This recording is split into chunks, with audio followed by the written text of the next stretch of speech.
Good morning and welcome to another Ministry of Health virtual media conference on COVID-19. I'm pleased to introduce to you this morning the Honorable Terence Dayal Singh, Minister of Health, Dr. Roshan Parashram, Chief Medical Officer, and Dr. Miriam Richards, Principal Medical Officer Institutions at the Ministry of Health. I'm Candice Alcantara, Manager Corporate Communication at the Ministry. And we go now to the status update from Dr. Roshan Parashram, CMO. Hi, good morning. Thanks, Ms. Alcantara. Good morning to the Honourable Minister, Dr. Richards, members of the media, members of the viewing and listening public. The COVID-19 update as of the 6th of August 2021 is as follows. For public and private facilities, so far tests done 277,082. Taking our total number of positive cases thus far to 39,835, having reported 258 new positives over the last 24 hours. Our total recovered patients are now 32,802. Total active cases stand at 5,910. Those persons in home isolation as a subset of that at 5,257. Those in hospital, 313, and those in step-down, 82. Persons in state quarantine at this time, 168, and the total number of deaths now stand at 1,123. The Honourable Minister will go into detail in terms of the vaccination statistics. If I could have my next slide, please. So this is the normal epidemiological curve, beginning all the way on the left for Trinidad and Tobago. Just to say that we are now at an average, 7-day rolling average of 183. We have been in that sort of range, less than 200 now, for about 2 to 3 weeks. Continue to be in that sort of 190, 180, 200 range. So it's continuing in that plateau that we have been known to see. If you look at the dark colored graph on the right, you will see one spike which goes above that, which goes into the 300s a couple of days ago. Other than that, we have maintained in the plateau. Next slide.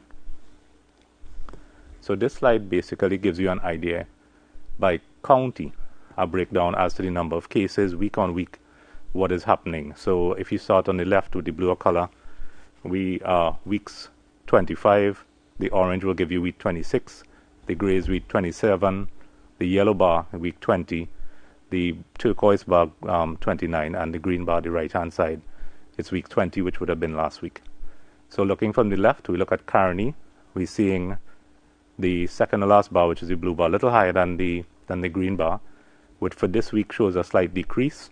But again, it is consistent with if you look at the yellow bar and the grey bar before that, pretty consistent with the number of cases in that particular county. So Caroni remains high comparatively in terms of number of cases, just over 225 cases in County Caroni. Nareva-Mayaro remains more or less in a very good state in terms of the number of cases, very low number of cases in Nareva-Mayaro. Similarly, St. Andrew, St. David is controlling well in terms of the number of cases. Over the last 2 weeks, we have seen a decline continuing in St. Andrew, St. David to just over 50 cases noted. St. George Central, again, we are seeing a decrease in St. George Central. St. George East seems to be maintaining in a bit of a plateau, which is mirroring the national picture that we saw in the epidemiological curve. St. George West, we have noted in decreases. St. Patrick has begun, although it was in a plateau phase, has started to decrease as well. Tobago, we noted a significant increase in week 29, and again an increase in 30, a little bit less so far than week 29, but still high for Tobago. And in the County Victoria, we are seeing a large proportion of the cases coming from County Victoria. And if you notice, the last bar of green on the right is higher than the blue bar. We're still seeing an increase, which means that the number of cases coming into the county is greater than the number of discharges that we're having. And it's a concerning area. I think we're keeping close eyes on Victoria, Caroni, St. George East, and Tobago at this point in time. So Candice, that's my clinical update for this morning. Thank you very much, Dr. Parashram. And as you know, occupancy in the parallel health system is a very important indicator as it relates to COVID-19 management here in Trinidad and Tobago. And we go to Dr. Richards for an update in this regard. Thank you very much, Candice. Good morning to the Honourable Minister, to the Chief Medical Officer, to members of the viewing and listening public, and to all those tuned in on the various media houses and channels of media. This morning, I would like to present a brief update on the clinical status of the hospitals and step-down facilities in the parallel healthcare system. There are 16 facilities across Trinidad and Tobago with a bed capacity of 1,022 beds. The 7-day rolling average, which represents the average number of cases per day for the last 7 days, is currently 183. This number is used as a predictor for the demand for hospital beds across the 3 levels of care within the next 3 to 5 day period. Next slide. This graph shows the number of admissions and discharges, and again it assists us in confirming the number of the demand for beds within the next 3 to 5 days. And you would have noticed that the gap between the orange line, which represents admissions, and the green line, which represents discharges, has been quite narrow over the last week. However, an uptick was noted on the 4th of August, and we will see the results of that increased number of admissions on that particular date. Next. This is a breakdown of the actual total number of admissions and discharges per week. And you would notice that compared to last week, there were slightly less admissions, but an increased number of discharges. And the next slide would demonstrate the actual numbers that we noted. So between last week and this week, there was a decrease or a decline in the total number of net admissions, 136 as opposed to 78 net admissions. And this decrease in net admissions was due to 2 factors: a decrease in the number of actual admissions over the last week and increased number of discharges. These factors are really controlled by the clinical status of the patients. Next slide. We also look at the total number of COVID-positive patients hospitalized within the parallel healthcare system. And we have noticed a consistent trend since on or about the 10th of July. The total number and actual number of patients is currently 380 as of 8 a.m. this morning. And on today's media release at 4 p.m., we would note 301 patients across the 9 hospitals in the parallel healthcare system and 79 across the 7 step-down centers. Again, we noticed a slight uptick on the 4th of August, and that was due to the additional number of net admissions. The overall occupancy of the parallel healthcare facilities, and that's across the 16 facilities, is currently at 37%.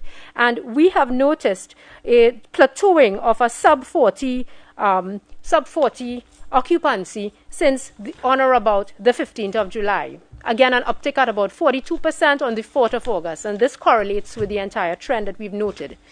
Next slide. Next, please. Okay, so the percentage occupancies across Trinidad and Tobago were also examined, and we noted that the percentage occupancy in Trinidad continues to be under 40%, and that's the red line, which is at 38% today. Tobago showed a slight increase during the week, went up to a peak of 45%, but as of this morning is at 30%. That indicates, of course, that overall 4 out of 10 beds across the parallel healthcare system are currently occupied. We also look at the average weekly percentage occupancy across the hospitals that treat severely and critically ill patients. And the trend continues to be consistent, with only 1 of the 7 hospitals in Trinidad and Tobago exceeding that critical threshold level of 75%. However, this increase is just above the 75% and is at 81% at the Augustus Long Hospital. We also looked at the occupancy across levels of care. I would have indicated earlier that the ward level percentages are somewhere in the vicinity of 37%, while ICU continues to be high at 72%. As of today, the HDU percentages are at 27%.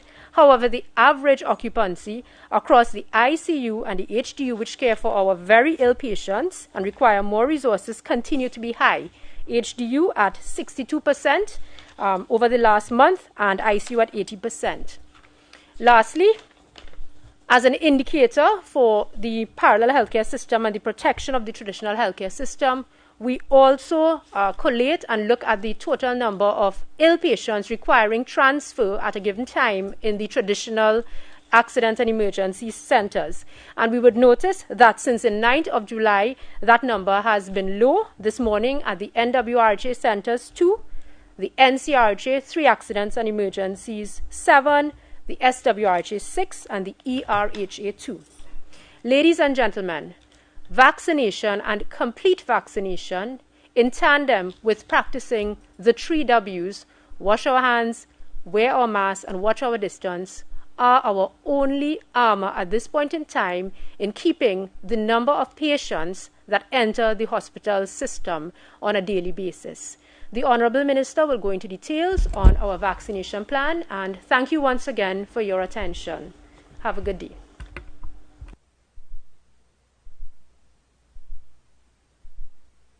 Thank you, Dr. Richards. We go now to the Honourable Terence Dayal Singh, Minister of Health, his presentation, which will update us on vaccination, and he also has some important statements to make. We go to Minister. Thank you very much, Candice. Good morning to Trinidad and Tobago. Good morning to members of the media. Nice to be with you on this morning, Saturday, the 7th of August. Good morning to healthcare workers, wherever you are. I really can't start this morning without once again thanking healthcare workers, all categories of staff, for the wonderful, wonderful work you continue to do for Trinidad and Tobago under trying conditions. The vaccination update is as follows. If you could have the first chart. The first chart, sorry. The total first doses administered to date as of last night, 415,826, and hopefully most of those will convert to second doses. Total second doses to date, 222,741. So roughly about 30% of the population, they have had their first dose, and roughly 16% of the population have had their second dose and are on the way to full vaccination, that is 2 weeks after receiving their second dose. Next slide, please. So this shows you a graphical representation.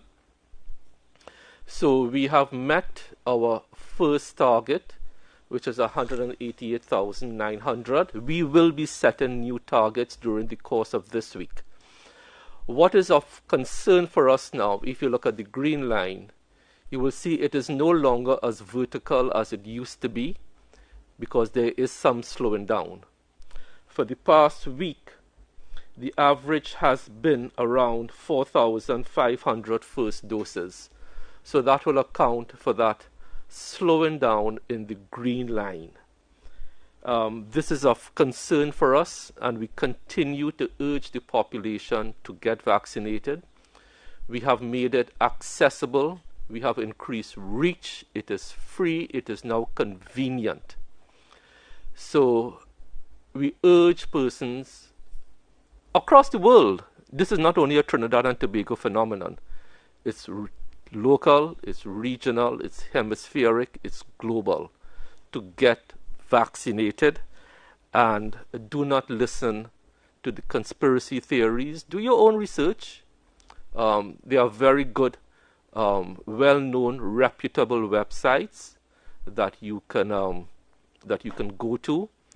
We at the Ministry of Health and the RHAs have continued to meet with you one-on-one. The RHAs are meeting with staff one-on-one, their communities one-on-one.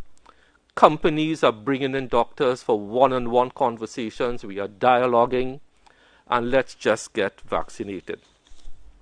The second item that I would like to talk about is the rollout of the Astrazeneca vaccines, which we so kindly received from the government and people of Canada.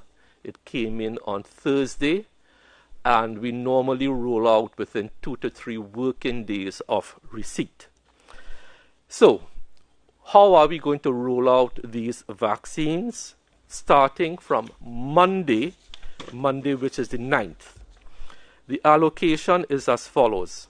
So we received 84,000 doses of AstraZeneca vaccines from the government of Canada. 31,330 of these are expiring by the end of August. So we have just under 2 to 3 weeks to get these out into arms. The other 50,700 will be expiring at the end of October 31st. So it fits in basically with the 8 to 12 week window that we have between AstraZeneca first dose and second dose. The allocation is as follows. Tobago has been allocated 4,000. They will start their rollout of AstraZeneca next week, Tuesday or Wednesday. The other sites in Trinidad will start on Monday. At the paddock, they have been allocated 3,000 under the Northwest RHA. At the Napa site, they have also been allocated 3,000. So 2 sites in Port of Spain, within walking distance of each other, you have 6,000 doses there. At the UTT site, under the NCRHA, they have been allocated 5,000 doses. The Racket Center, they have been allocated 4,000 doses. Sangre Grande Civic Center, 2,000 doses. Mayaro Regional Sporting Complex, 1,000 doses. SWRHA Sapa, 10,000 doses. Diwali Nagar, 5,000 doses. And the Atto Boldon Stadium, 5,000 doses. So that allocation brings you up to 42,000 doses. So they are going to start administering these doses in Trinidad on Monday. Communications will go out right after this press conference. At these sites, the population will be afforded 2 options to get these vaccines. Actually 3 options. We have set up a call center which will go live on Sunday, an online appointment system which will go live on Sunday, so you can make appointments at these sites to be vaccinated with these AstraZeneca vaccines. And we will also be accommodating walk-ins. However, priority will be given to persons with appointments, with reservations, either via the call center, which is 800-VAC, 800-8222, or you can make your online appointment, and this information will be in the public domain very soon, www.ttvaccine.com. At this point in time, I would like to thank most sincerely my colleague, Senator Hasselbachas, at the Ministry of Digital Transformation, who is leading this program of the call center and the online vaccination appointment system. So let me repeat. There will be 2 methods of accessing these AstraZeneca vaccines at the 9 mass vaccination sites: call center, online, or walking, but obviously persons with appointments will be prioritized over walk-ins. So we have to shoot these vaccines or administer these vaccines, 42,000, in the shortest possible space of time. What will happen to persons who already have to receive their second dose of AstraZeneca? As the CMO could probably explain, we were also administering AstraZeneca up until June. So some AstraZeneca has to be administered for second doses. These were mainly for public servants who we were vaccinating with first dose AstraZeneca. That will continue at the National Racket Center and UTT campus in Shogwana. So that continues. You already have your appointments. There are many people who want the Sinopharm vaccines. You are not forgotten in all of this. First dose Sinopharm vaccines will continue at all health centers. Just go and get your vaccine. They will continue at the Frankie Boudram Wallerfield International Raceway, the drive-through site, and they will continue at the heliport Chaguaramas drive-through site. So let me just recap. The vaccine rollout plan continues next week, but it picks up some more steam with the Astrazeneca vaccines at 9 sites, all the mass vaccination sites. That starts on Monday via appointment made either via call center or our online platform. Walk-ins will be accepted, but those with appointments will be prioritized. Everyone with your second dose AstraZeneca appointments, that will be honored at the National Racket Center and the UTT campus in Chaguanas. And first dose Sinopharm continues at the all 109 health centers and the two drive-through sites in Trinidad. So that is where we are with the rollout of the new AstraZeneca plan. Ladies and gentlemen, after consultation with the health team this morning and the Honorable Prime Minister, I am authorized to make the following announcements. But these announcements are in the context that we expect the population to take advantage of being vaccinated. Because as we bring out more and more persons, the risk to society and the risk to your health becomes even more dangerous. From Monday, 9th August, NLCB will be open for business. So from this Monday, all NLCB booths will be open for business, whether it's the play your playway, your scratch, your pick four, pay your bills and all that. But we urge operators and owners of these booths to ensure that masking is there and that social distancing is observed. Please do not allow patrons to congregate around the windows of your booths and cause problems. Let us take this opening as a good sign faith in the confidence that we have in you and each other that we could do the right thing. On the issue of retail, all retail will be opened from Monday, 16th August. From Monday, 16th August, retail operators will be allowed to be open. We ask all retail operators, owners, to use this time, to use this week, to get more and more of your employees vaccinated. And for the public, who are your patrons, you have no control over the public, but we are asking the public who want to go into retail stores, because we are cognizant that school is going to open soon. You want to go into a clothes store, a jewelry store. Customers, you also have a duty to get vaccinated. I want to make a special appeal to retail store owners, mall owners. We looked at some figures presented to us by the Retail Association. I want to thank them for working with us.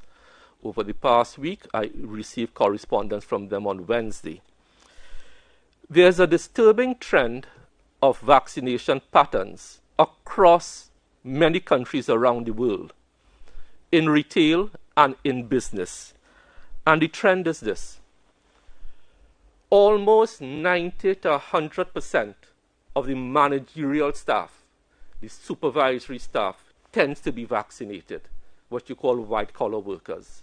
We don't have to convince them to be vaccinated. However, where things get a little bit dangerous is at the shop floor level, the blue-collar level. And this is where your sales clerks are interacting with the population.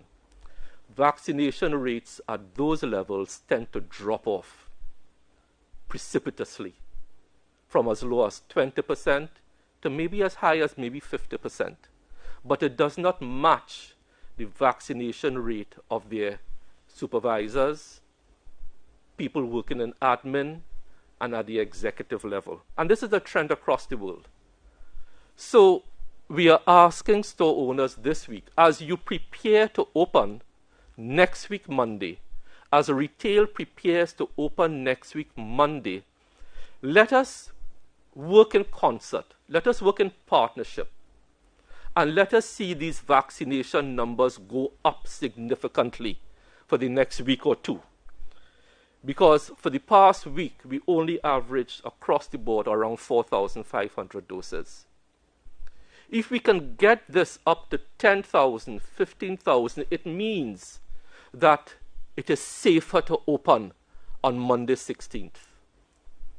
So we are appealing to employees, sales clerks, delivery persons, cleaners, to follow the lead of your supervisors, follow the lead of your management team. If they took the vaccine, then you can trust them to lead you. But this is a partnership we need now. Similarly, we need, as the Honorable Prime Minister will make further announcements, we need more and more sectors to be vaccinated, which could be reflected in the average numbers that we get. We track all these numbers.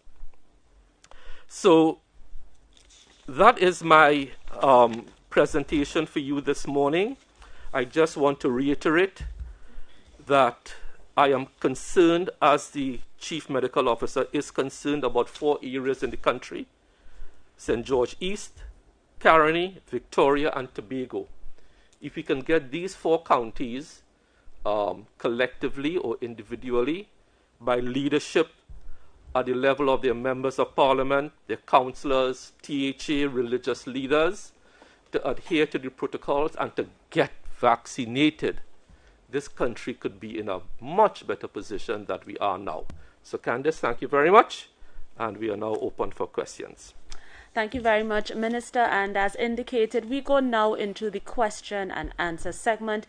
Media representatives, I think you know the plan, but I'll just repeat. Please ask no more than 2 questions. Ask both questions at the same time and indicate your name and the media house you represent before posing your questions. If we have additional time, of course, we will come back to you. We begin with Guardian Media Limited this morning. Hi, good morning all. Renuka Singh at the Trinidad Guardian. Minister, I know we've discussed this several times, but there seems to be some misunderstanding with regards to what is the official policy for discharge at the step-down facilities. So I'm hoping you can give us that information so we can put it out there. And secondly, we've had that trajectory and your projected vaccination figures. Are we where you thought we would be or where we should be as it relates to the vaccination numbers? Thank you. Thank you, Renuka. So I will take the second question. The medical professionals will take the first one about criteria for discharge. No, in one word, we are not happy with the vaccination figures. By now, we should have been touching approximately 500,000 first dose. We are at 415, 826, 30% of the population. So we are working overtime, communicating with people. The RHAs, as you have seen, are now going out door to door. But whilst door to door is good, the yield you get from door to door is very low, as opposed to a mass vac site or a drive-through. But we continue.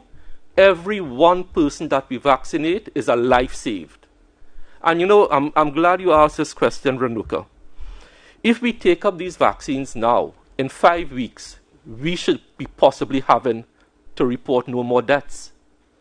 Because you get vaccinated now, you wait 3 weeks for your second dose, and 2 weeks to pass. That is how easy it is to bring down our mortality figures and our ICU and HDU figures. It is so easy. Just get vaccinated. We now have 2 brands of vaccines in the system, 2 excellent vaccines that have been proven internationally to do several things. 1, reduce mortality. 2, reduce severe illness. And 3, reduce your chances of getting into a hospital. All the evidence of vaccines in general, all the WHO vaccines in general, and we have 2 of those now simultaneously, get vaccinated. I will turn over to either the CMO or Dr. Richards to talk about discharge criteria. So for step down, as you know, now we have moved away, we have community transmission. So the criteria for discharge is a clinical criteria. So basically, if you are well enough to go home based on the clinician's perspective, meaning that you no longer need oxygen, you're maintaining your oxygen saturations without the use of oxygen for a certain period of time, then the clinical decision is taken to allow you to go home with the requisite guidelines. So that's the criteria for a step down. If we have a suspect case, for example, from a repatriate that we think it may be a variant of concern, before we confirm those cases, we have another type of criteria, which is actually a double negative discharge for persons that we suspect a variant of concern. So that's the only variation to the clinical criteria, and those are the two tracks that you follow if you have to be discharged from a step-down facility. Thank you very much, CMO. We go now to AZP News, please.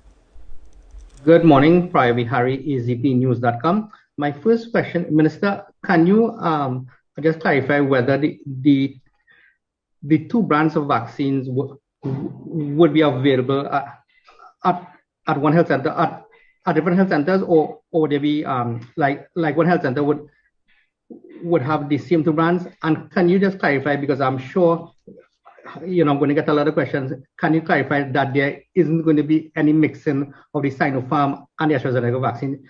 Just to clarify that, please. Thank you very much. Thank you, Priya. So, the AstraZeneca rollout. Okay, so the reason for choosing 9 mass vaccination sites for the AstraZeneca rollout is because 42,000 doses doesn't allow you to spread out. If you try to do that, it means one site gets 100 doses. It doesn't make sense to spread it too thinly. So we chose the mass vac sites that have the capacity to administer these doses in the shortest pace of time.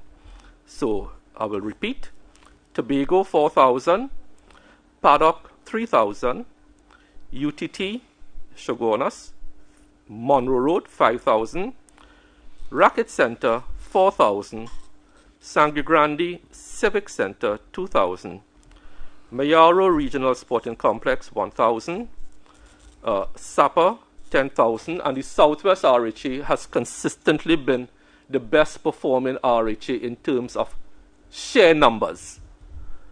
The Napa site, which is run by the Chamber of Commerce and AmCham, 3,000, Diwali Nagar 5,000, and Atto Boldan 5,000. Prior, let me make a point here, and I think the population needs to understand, and I'm glad you raised it. It gives me an opportunity to talk to the population on what it takes to run a mass vac site.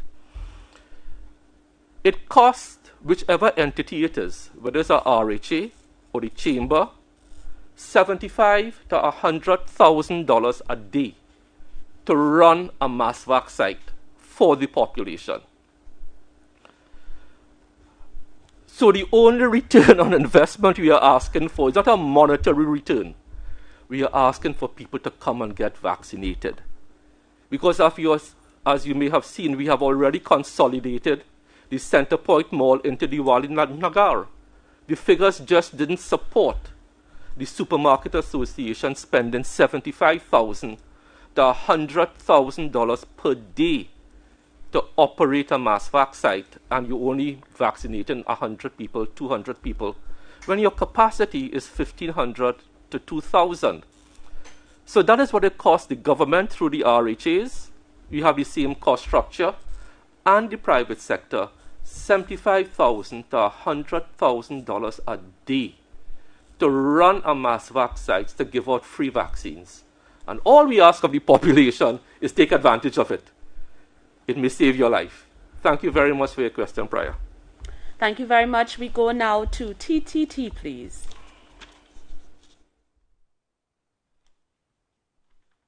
Good morning, Terry and Brown Campbell from TTT News. My two questions are, what is the schedule now with school reopening in September with the Pfizer vaccine that we're going to be giving to children? We're already in August. And my second question is with regard to the Siwa, TT, and Living Waters vaccination on the 1st and 2nd of August? And how many migrants were vaccinated during those 2 days? Thank you. Thank you very much. So the questions on school reopening, that falls within the domain of the Honorable Minister of Education. I'm sure when she has that information and when we have those vaccines for school children, the appropriate announcement will be made from that quarter. Siwa and Living Waters, they did express some initial disappointment, I believe, last week, Sunday, when they were expecting a couple thousand persons and 300, I think, came out. I think subsequently they vaccinated 1,005, so those are the figures I could remember off the top of my head. But what the population and all of us need to understand is that with the evolving nature of this virus, today the big concern is the Delta variant. We don't know what the other dangerous variant is going to be tomorrow, the day after. With the evolving nature of this virus, and that is what viruses do, they evolve.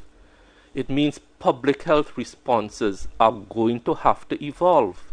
How we congregate, how we mix, how we do things.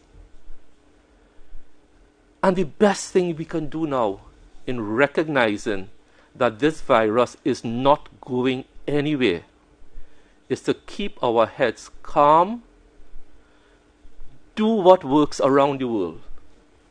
Wash your hands, wear your masks, social distance, get vaccinated, don't congregate, don't expose yourself to dangerous situations in any quarter, any kind of congregation. Don't expose yourself, right? So that is where we are with that. Prior did ask about mixing of vaccines. Sorry, I think he did ask about mixing of vaccines. No. Yeah? I don't think so. So the only two vaccines that we have now that could be mixed is Astrazeneca, Pfizer, and AstraZeneca, Moderna. Okay? Thank you very much. Thank you. And the second question about Living Water, the vaccination. Yeah, I you did that. address Yes, it. Okay. thanks. My apologies. Let's go now to TV6, please.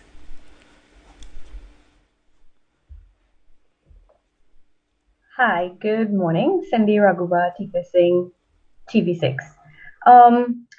Minister, just if you could clarify, earlier you said the average was 4,500 and you indicated that that was a slowing in terms of the vaccination drive.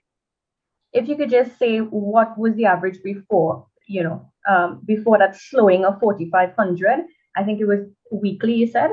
Are you all concerned that at that rate, the Astrazeneca that is about to expire won't be utilized and, therefore be wasted as a donation here?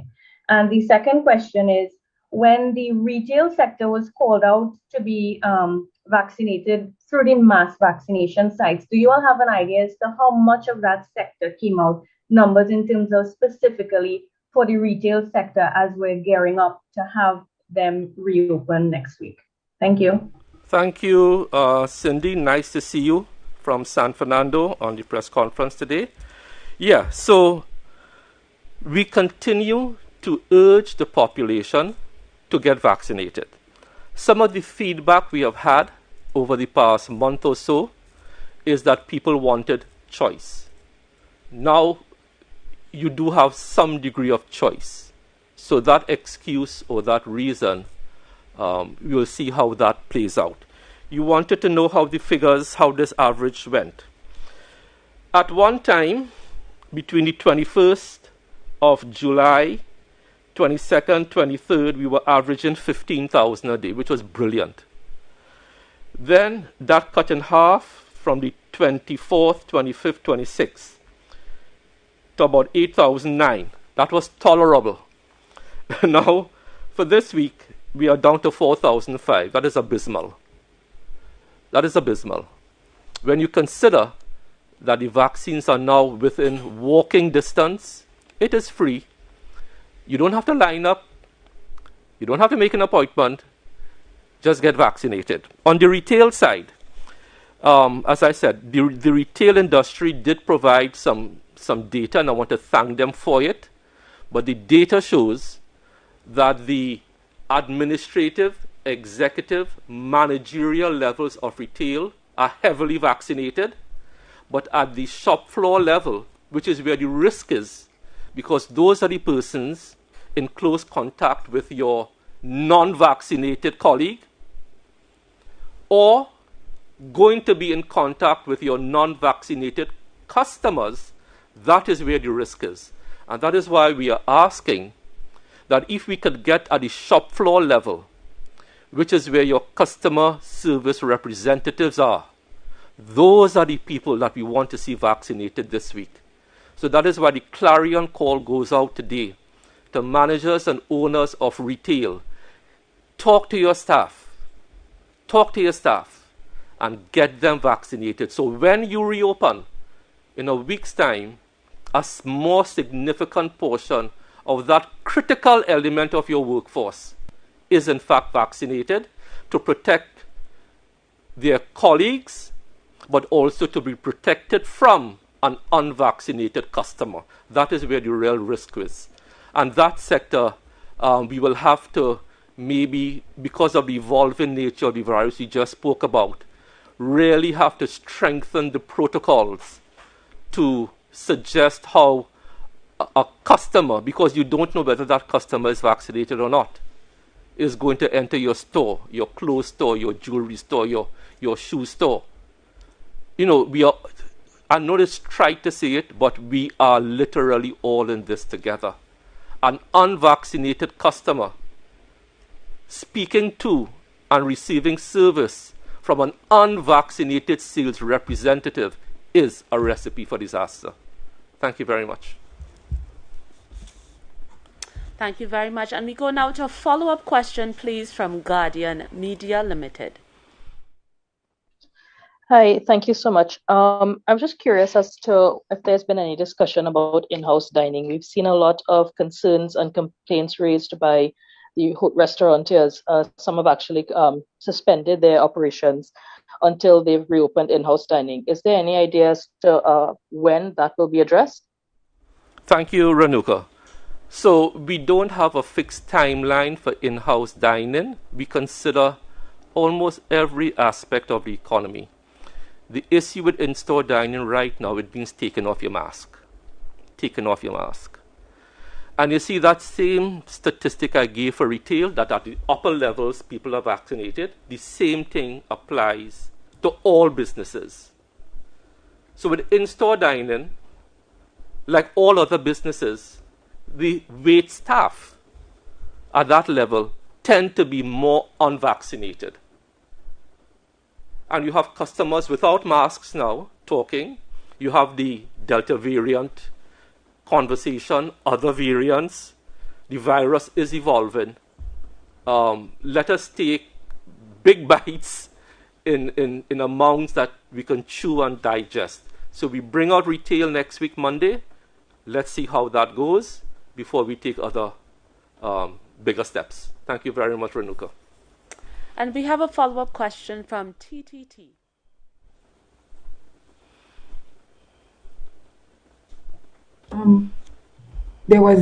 Minister had expressed disappointment in the number of nursing staff and other staff besides the doctors who had gotten vaccinated. Has there been any improvement in the numbers from the nursing staff? Okay, so I can give you some evidence. We had put aside a day, I believe, last week. CEO Soyafat had engaged and had gotten expressions of interest of 400 staff under ERHA to be vaccinated. On the day that they were supposed to turn up for that special treatment, 20 came. 20. And NCRHA is literally going ward to ward, person to person, to encourage all levels of staff except the doctors. The doctors are over 90 to 95% vaccinated, so we don't have a problem there to be vaccinated. Same thing at all other RHAs, same thing in Tobago.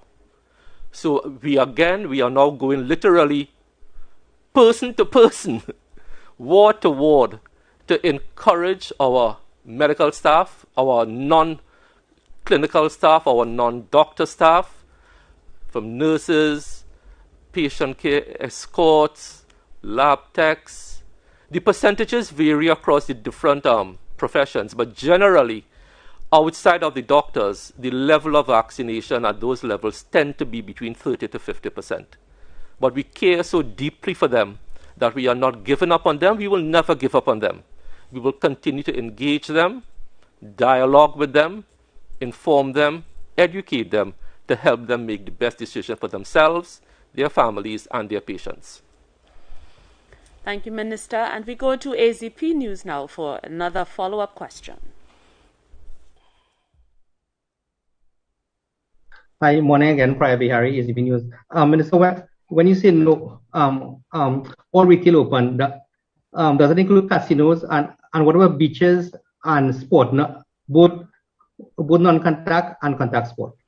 So thank you, Priya. So retail means exactly that, retail stores, not casinos, not beaches, retail stores. Okay, so I hope that clarifies it, and thanks for the opportunity to say it again. Thank you very much. Okay, and I think I see a follow-up question from TV6. Am I right? TV6, a follow-up question. Yes, hi. Just one more question. I know the Prime Minister has said, we're not currently considering mandatory vaccination, but Minister, care to comment on what took place in St. Vincent? Thank you very much. I was wondering when that question will come. So, as a parliamentarian, as a human being, it is never good when we resort to violence. Personally, and speaking on my own behalf and the constituency of St. Joseph, that type of behavior is not to be tolerated or condoned or encouraged. And when I saw it, I'm glad that my worst fears weren't realized, and the Honorable Prime Minister, Gonzalez, seems to be recovering nicely. And I pray, and I think all of Trinidad and Tobago, we pray for his recovery, and let's wish him the best. Thank you very much, Minister Dayal Singh, Dr. Parasram, and Dr. Richards, and all those who were involved in ensuring that today's conference was a success. We have come to the end of the conference this morning. Thank you for tuning in. Just a reminder, please follow the 3 W's. Wash your hands, watch your distance, and wear your mask, whether you're vaccinated or not. We all need to follow the guidelines. And as you know, we're beginning another round of Astrazeneca first dose vaccination. And we recommend that you make an appointment to do so. You can go to www.ttvaccine.com. From tomorrow, first thing in the morning, you can make your appointment online. And from Monday, you can call 800-VACC or 8222. If you want to take the risk, please go ahead and walk in. If you're not able to make an appointment, we'll facilitate everyone that we can. Do have a good day, everyone, and be safe.